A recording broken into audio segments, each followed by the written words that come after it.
There's been a lot of controversy regarding the opening ceremonies of the 2024 Summer Olympics in Paris, France, specifically around the tableau based on the painting called Feast of the Gods, which is displayed in a French museum, but painted by a Dutch artist. Now, the painting itself historically is rather unremarkable.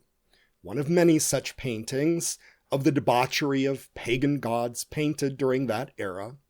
And it's also unmistakable that that Dutch painting was based on Da Vinci's Last Supper, painted some 200 years earlier, since the artist Biliert spent 4 years in Italy. Hence, the offense taken by millions of Christians around the world.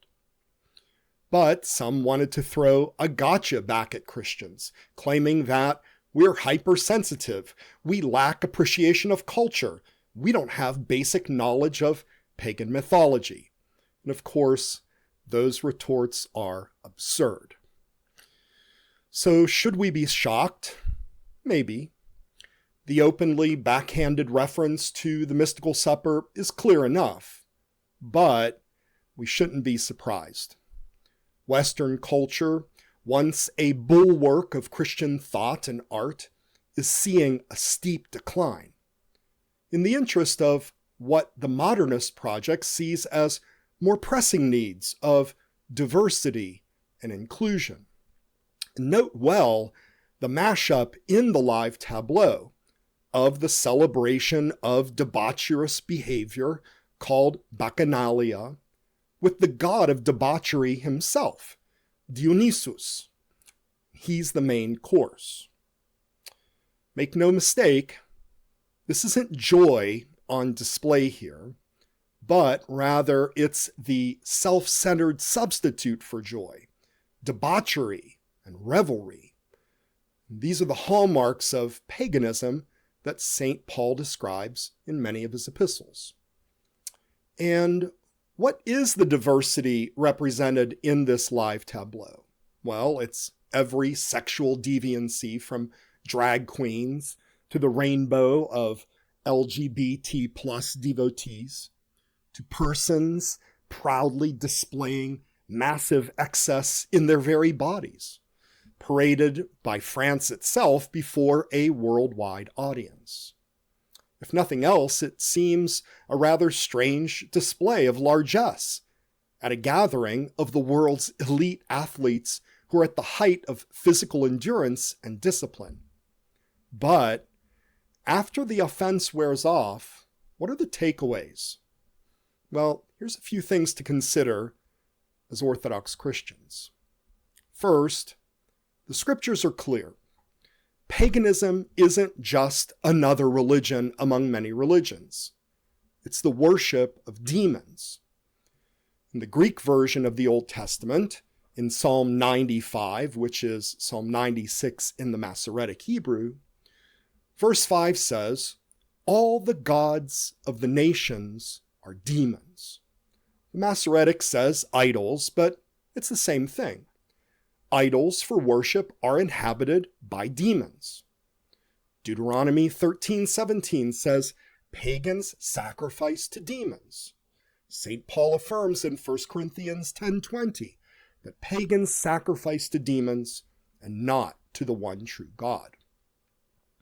And so let's see this live tableau as not simply a harmless reenactment of some Dutch painting, but it's an indicator of a darker project at work in the world.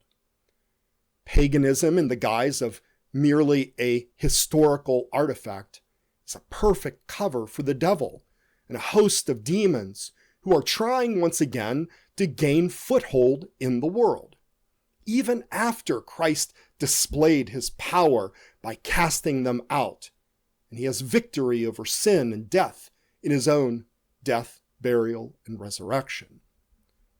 The lure of licentious living is always going to be with us. Its magnetic attraction will be dismissed as liberation for the world through the embrace of sexual diversity and sexual freedom. However, let's present the gospel of Christ to everyone who thirsts for meaning and true freedom.